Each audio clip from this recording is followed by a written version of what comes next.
Hello aspirant, welcome back to my YouTube channel BPSC की तैयारी। तो चलिए आज हम साइंस का चैप्टर 2 पढ़ते हैं, जो कि क्लास 6 का अभी सीरीज स्टार्ट हुआ है। क्लास 6 का चैप्टर 1 हमने कंप्लीट किया है। अब ये है चैप्टर 2, जिसका नाम है वस्तुओं का समूह बनाना। इसमें हम पढ़ेंगे हमारे चारों ओर की वस्तुएं। सेकेंड पॉइंट है पदार्थों के गुण। पदार्थों के क्या क्या गुण होते हैं, जैसे दिखावट, कठोरता, विलय अथवा अविलय। वस्तुएं जल में तैर या डूब सकती हैं और पारदर्शिता। ये सारे टॉपिक हम इस चैप्टर में पढ़ने वाले हैं। तो सबसे पहले पढ़ते हैं हमारे चारों ओर की वस्तुएं। आप अपने चारों ओर देखते हो, आपको किस किस प्रकार की चीजें दिखती है, हम उनके बारे में आज डिटेल में जानेंगे। हम अपने चारों ओर कुर्सी, पेन, बोतल, साइकिल, खाना बनाने के बर्तन, पुस्तकें, वस्त्र, खिलौने, जल, पत्थर तथा अन्य बहुत सी वस्तुएं देखते हैं। इन सभी वस्तुओं की आकृतियां, रंग तथा गुण भिन्न भिन्न होते हैं। हमारे चारों ओर की वस्तुएं एक अथवा एक से अधिक पदार्थों से बनी होती है। ये पदार्थ कांच, धातुएं, प्लास्टिक, लकड़ी, रुई, कागज, पंख तथा मृदा हो सकते हैं। कुछ भी हो सकते हैं, जैसे हमारे आसपास की जितनी भी वस्तुएं हैं, जैसे कुर्सी, टेबल, बॉटल, खिलौने, बर्तन, ये सारी क्या होती है, अलग अलग चीजों से मिलकर बनी होती है। अलग अलग पदार्थ होते हैं, अलग अलग मेटल या नॉन मेटल, ये सारी चीज़ों से मिलके बनी होती है। चलिए इन्हें हम आज डिटेल में पढ़ते हैं। इन्हें समूह में बांटने से इनका अध्ययन आसानी से होता है। इन्हें समूह में बांटना होता है, जैसे प्लास्टिक की चीज़ें एक तरफ, रबड़ की चीज़ें एक तरफ, इनको अलग अलग हम वो वर्गीकृत करके अलग अलग इनका अध्ययन आसानी से कर सकते हैं। नेक्स्ट पॉइंट है समान पदार्थ से बनी विभिन्न प्रकार की वस्तुएं। लकड़ी, जैसे लकड़ी की क्या क्या चीजें बन सकती हैं, कुर्सी, टेबल, बैलगाड़ी, खिड़की, दरवाजा आदि। कागज, कागज से क्या क्या चीजें बन सकती है, पुस्तकें, नोटबुक, कैलेंडर, समाचार पत्र आदि। कपड़ा, शर्ट, पैंट, चादर, पर्दा, साड़ी आदि। चमड़ा, चमड़ा से चप्पल, बेल्ट आदि। प्लास्टिक, बॉटल, पेन, खिलौने, कुर्सी आदि। रुई, रुई से क्या क्या बन सकता है, गद्दा, रजाई, तकिया, खिलौने आदि। मतलब ये कुछ ऐसे पदार्थ है जिनसे ये सारी चीजें बन सकती है। पदार्थों के गुण। अब हम नेक्स्ट पढ़ेंगे पदार्थों के गुण के बारे में। सभी पदार्थ के विभिन्न गुण होते हैं, जिनकी वजह से वह उपयोग में लाए जाते हैं। उदाहरण, गिलास को हम कपड़े का नहीं बना सकते हैं। जैसे फॉर एग्जाम्पल, आपको पानी पीना है, ठीक है, अगर आप कपड़े का गिलास जो होता है वो अगर कपड़े का बना रहेगा तो क्या आप उसमें पानी को डाल के उसमें पी सकते हैं? नहीं, वो क्या होगा, पानी छन के नीचे गिर जाएगा। इसीलिए कपड़े को स्टील का, कांच का, ऐसे पदार्थों से बनाया जाता है जिससे कि वो पानी उससे छनकर गिरे नहीं, उसके बाहर ना जाए। तो इसी तरह से किसी भी वस्तु के यूज के हिसाब से, उपयोगों के हिसाब से उसका मेटल, मतलब जो भी चीजें यूज करते हैं उस यूज के हिसाब से उन पदार्थों का चयन करना चाहिए। कुछ सामान्य गुण, ये सामान्य गुण है पदार्थों के, जैसे दिखावट, कठोरता, विलय या अविलय, वस्तु जल में तैर सकती है या डूब सकती है, पारदर्शिता। अब इन एक एक को हम डिटेल में जानेंगे। दिखावट, सभी पदार्थ एक दूसरे से भिन्न दिखाई देते हैं। लकड़ी और लोहा एक दूसरे से भिन्न दिखाई देते हैं। कुछ पदार्थ चमकीले होते हैं, वे धातु कहलाते हैं। सभी पदार्थ एक दूसरे से भिन्न होते हैं। कुछ ऐसे पदार्थ होते हैं जो चमकीले होते हैं, उनको धातु कहते हैं। धातु वाली चीजों में चमक पाए जाते हैं। कुछ चीजें होती है उसे जिसमें चमक नहीं होती है। बहुत सारी चीजें हो सकती है, जैसे कि पत्थर हो सकते हैं, लकड़ी हो सकते हैं। लकड़ी और लोहा एक दूसरे से भिन्न होते हैं। ये सारे दिखावट, मतलब देख के भी आप पहचान सकते हैं कि ये पदार्थ एक दूसरे से भिन्न है। सेकंड पॉइंट है कठोरता। कुछ पदार्थ जिन्हें दबाया या खरोचा जा सकता है उसे कठोर पदार्थ कहते हैं, जैसे लोहा, लकड़ी आदि।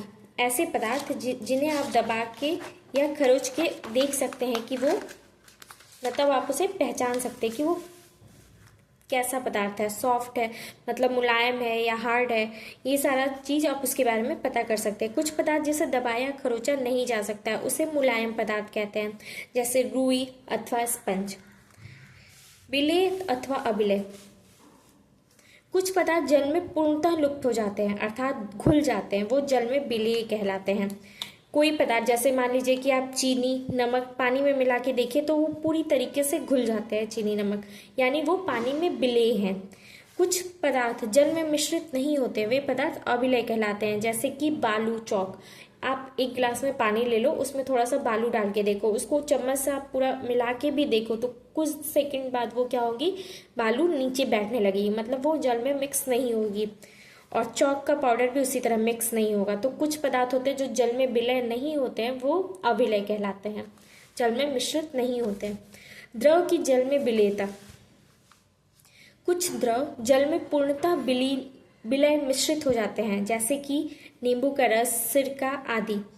ये द्रव है, नींबू का रस, सिरका, अल्कोहल, ये सब क्या है, द्रव है, लेकिन उसे पानी में मिलाने पे वो पूरी तरीके से मिक्स हो जाता है। लेकिन कुछ ऐसे द्रव भी होते हैं जो कि पानी में मिक्स नहीं होते, जैसे कि सरसों का तेल, नारियल का तेल, केरोसिन, मतलब जितने भी टाइप के तेल होते हैं वो पानी में मिक्स नहीं होते हैं, चाहे वो सरसों का हो, नारियल का हो, केरोसिन तेल हो या फिर पेंट हो, ये सारी चीज़ें जल में मिक्स नहीं होती है। और मोम भी आपका जल में मिक्स नहीं होगा। गैस, कुछ गैसें जल में मिश्रित हो जाती हैं। कुछ गैस भी होते हैं जो जल में मिक्स होते हैं, लाइक ऑक्सीजन, कार्बन डाइऑक्साइड, ये भी जल में मिक्स हो जाता है। ये कुछ ऐसे गैस हैं जो कि अच्छे से जल में मिक्स हो जाते हैं। इसका पता कैसे आपको लगेगा, जैसे कि जलीय जो जीव जंतु होते हैं वो जल में ऑक्सीजन कैसे लेते हैं, पानी के थ्रू। पानी में जल इस तरीके से घुला होता है कि वो उसके थ्रू ऑक्सीजन ले पाते हैं। आप उनके अंदर, मतलब हमारे जैसे फेफड़े नहीं होते हैं, मछलियों के अंदर गिल होते हैं जो कि पानी के अंदर से ऑक्सीजन को ले पाते हैं। तो जल में मिक्स हो जाते हैं गैस, वो ऑक्सीजन, कार्बन डाइऑक्साइड और भी होंगे। अब नेक्स्ट हम जानते हैं कुछ वस्तुओं के बारे में जो तैर या डूब सकती हैं। कुछ पदार्थ जल में डालते ही डूब कर नीचे सतह पर बैठ जाते हैं, जैसे पत्थर, लोहा, चांदी, तांबा आदि। जैसे कि कोई भी आप कील है, लोहे की कील है या फिर पत्थर है, उसे पानी में डालो, वो तुरंत नीचे सतह पर जाकर बैठ जाता है। और कुछ पदार्थ जल में डालते ही ऊपरी सतह पर तैरने लगते हैं, जैसे कि लकड़ी का टुकड़ा, प्लास्टिक की वस्तुएं, कागज, सूखे पत्ते, ये सब आप डाल के देखो पानी में, वो ऊपर तैरने लगते हैं। नेक्स्ट है पारदर्शिता। पारदर्शिता के आधार पर वस्तुओं को 3 समूह में बांटा गया है, पारदर्शी, अपारदर्शी, पारभाषिक। अब इन्हें एक एक करके हम जानेंगे कि ये क्या होता है। पारदर्शी, वह वस्तुएं जिनके आर पार देखा जा सके उन्हें पारदर्शी कहते हैं। मतलब ऐसी चीजें जिसके हम इधर इस साइड से देखेंगे तो उधर की साइड में जो भी कुछ होगा वो हमें साफ साफ दिखाई देगा, तो उन वस्तुओं को हम पारदर्शी कहते हैं। जैसे कुछ कांच होते हैं, कुछ कांच ऐसे भी होते हैं जिसके आर पार नहीं देखा जा सकता, लेकिन कुछ ऐसे होते हैं जिनके उस साइड आप देख सकते हैं। जल होते हैं, वायु होते हैं, कुछ प्लास्टिक भी होते हैं जिनके आर पार देखा जा सकता है। अपारदर्शी, कुछ वस्तुएं जिनके आर पार ना देखा जा सके उन्हें अपारदर्शी कहते हैं। जैसे कि लकड़ी का दरवाजा अगर होता है तो हम उसके उस साइड नहीं देख सकते हैं, गत्ता, लोहा आदि।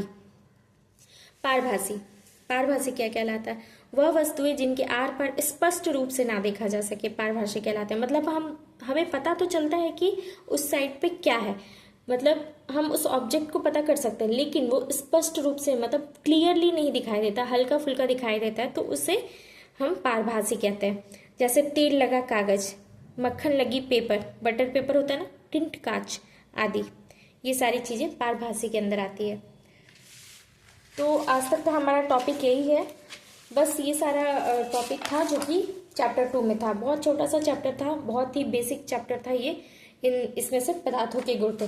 तो ये चैप्टर हमारा कंप्लीट होता है। अब इसके आगे हम इस चैप्टर से रिलेटेड कुछ क्वेश्चन करेंगे। अगर आप लोगों को मेरी वीडियो पसंद आती है तो please like, share and subscribe. Thank you.